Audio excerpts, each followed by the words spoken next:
AFROSAFE, and he was also a founder and the chair of the African Society of Radiology and Ugandan Society of Radiology.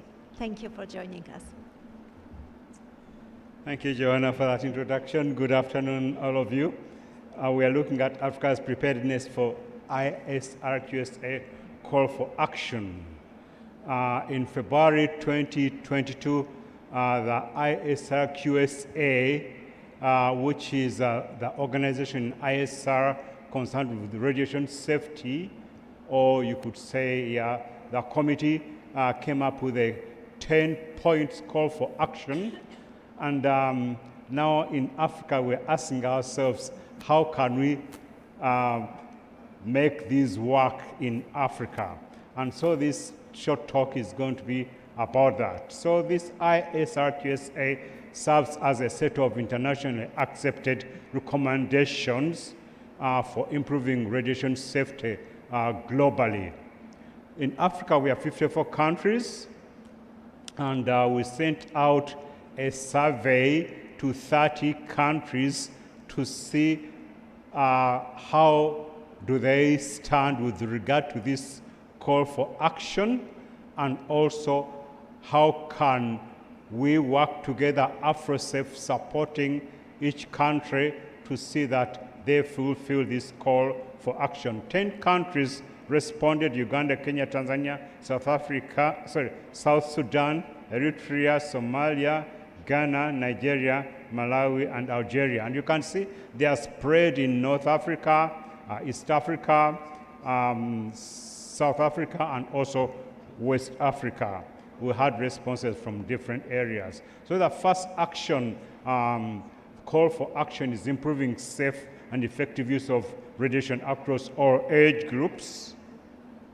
And the things which need to be done from this survey is avail clinical imaging guidelines, implement them, education, training in radiation protection, and also providing protective gear to the facilities, carrying out clinical audits, safety culture, and also enhancing the benefit-risk dialogue, QA/QC, DRLs, dose monitoring, and also special protection for population at risk, the women and also the children, and of course justification. Then action number 2 is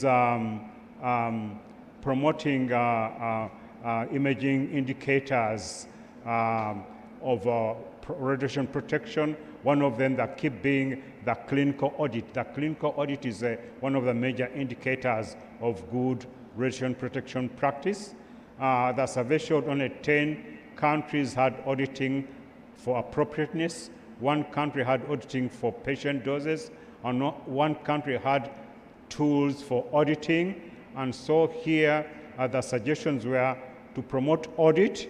We need to develop standards of quality and safety, multidisciplinary teams, and identify key persons, and also scale up reporting of incidents, accidents, and also of doses, and then roll out this audit and do M&E.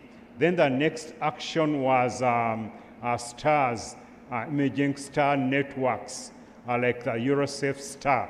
This is an important action. No country in Africa has, at least from that survey of those 10 countries, a mechanism of rating and recognizing excellence in quality and safety. But 8 out of the 10 countries which responded were willing to have something similar to the EuroSafe star.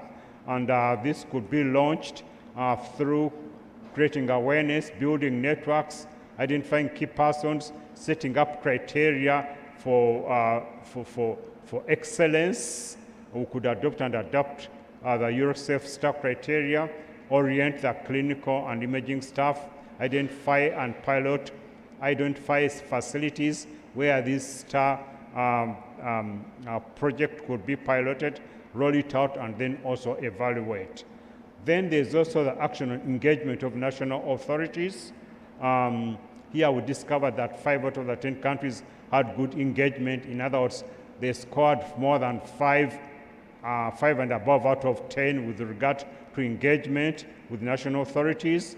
And the countries suggested that to build up this engagement, we need to empower professional societies and then have a desk at the Ministry of Health for imaging, develop MOUs with different Ministry of Health or offices or directorates responsible for imaging, formulate national steering committees, engage and involve national authorities and professional societies actively. And so we think that that way we can promote the engagement with national authorities. And then how about stakeholder collaboration? 6 countries have what they rated as good stakeholder collaborations with global agencies, IAA, WHO, ISR, ESRNM, and 7 had good collaborations with referrers. So this collaboration can be improved through engaging all the stakeholders at all steps of radiation protection, participating in projects for IAA, for WHO, and then attending meetings like this one, webinars, online lectures, and also reporting and feedback to the different stakeholders. And then dialogue with caregivers, that is parents and guardians. 7 out of 10 countries reported a good dialogue, and this dialogue can be promoted with, through awareness, then cultivating a culture of communication, developing systems and tools and technologies for communication, and then regular user satisfaction surveys, and then methods for receiving complaints, criticisms, and compliments from caregivers, responding to the criticisms from the caregivers, routine dialogue with caregivers about risks and benefits of procedures. And then the other action is refresher courses. 5 out of 10 countries reported they had had refresher courses in the last 3 years, and the content is basically DRLs, dosimetry, CIGs, justification, digital equipment, different content for those CMEs, and how to promote CMEs in different countries, engage experts from global agencies and also from professional societies, local and international, publicize the courses, use online channels like webinars, and award CME credit points to attract attendees to these refresher courses.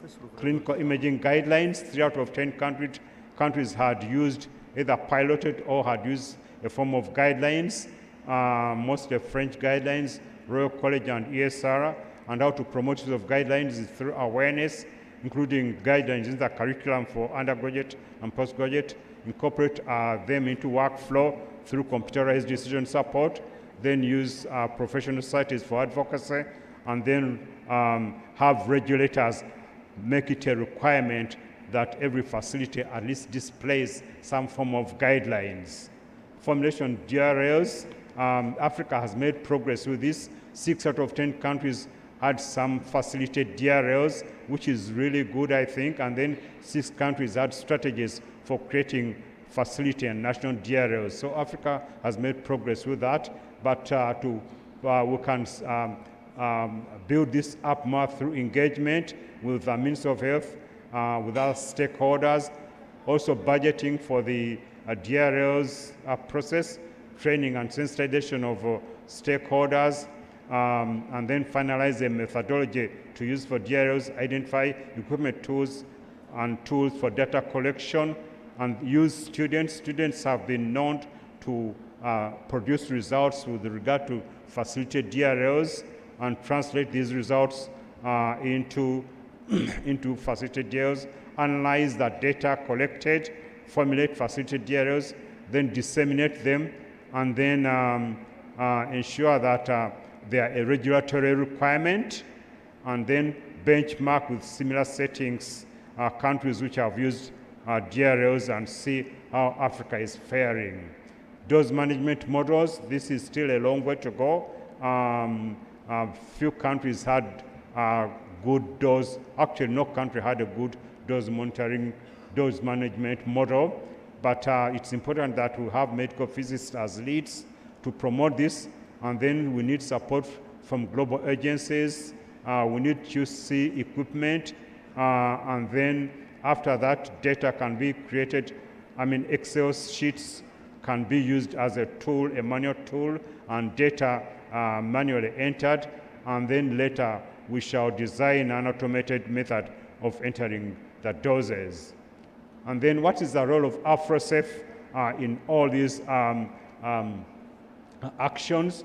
One, as a liaison or coordinating a platform, building partnerships. AFROSAFE can help to build partnerships between different member states and also and agencies, and then moderate education, facilitate acquisition of training material, tools and technologies. IAEA has already shown these are available, and then support the supervision.